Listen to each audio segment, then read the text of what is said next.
Well, it's that time of year. Children across New York City are preparing to head back to school. And that also includes nearly 30,000 children living in city homeless shelters who might worry about not having the latest, newest school supplies. So joining us now to talk more about how you might be able to help is the executive director of the Coalition for the Homeless, Dave Giffen. Thank you so much for being here this morning. Thank you for having me on, Natalie. So first, maybe let's just dive into some of this city data that shows right now we have the highest number of children living in homeless shelters. Maybe first we can dive into why that might be. Sure. Well, I'd like to say, too, that unfortunately the number is a lot higher than 30,000.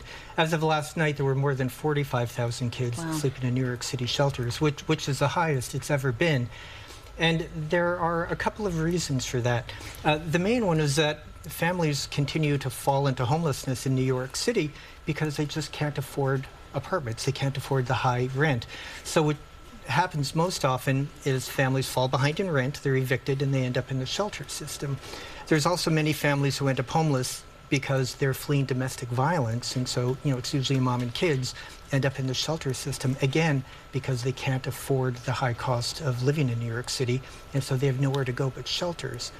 Then on top of that, of course, for the past 2 years, there's been an increase in the number of asylum seeker families coming to the city, and they're temporarily in shelters while they're trying to figure out their next step. And those kids are, of course, then enrolled in the New York City schools. So a very complex issue, but one small way not only your group is helping, but the public can help, is you have this project Back to School. So can you talk about that? Sure. We started the program about 15 years ago when we saw that the parents of these kids in the shelters were saving every penny that they had to try to move out into permanent housing, to get out of shelters. And something as simple as a backpack filled with school supplies was just unaffordable to them. Now, these kids are already having a really tough time. It's very traumatic for a child to fall into homelessness, to be uprooted from their neighborhood and everything familiar to them, to move to a shelter that's strange and unfamiliar to them, that might be a long commute from their school. So every morning, every afternoon, they have a long way to travel. Living in a shelter, there's no real quiet, private place to study. And, it's sad, but kids are often teased in school for being homeless, for living in a shelter.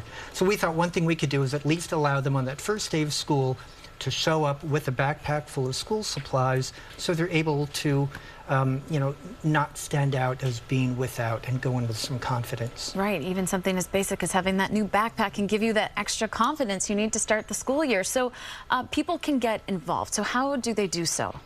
Well, we hand out thousands of backpacks filled with school supplies every single August.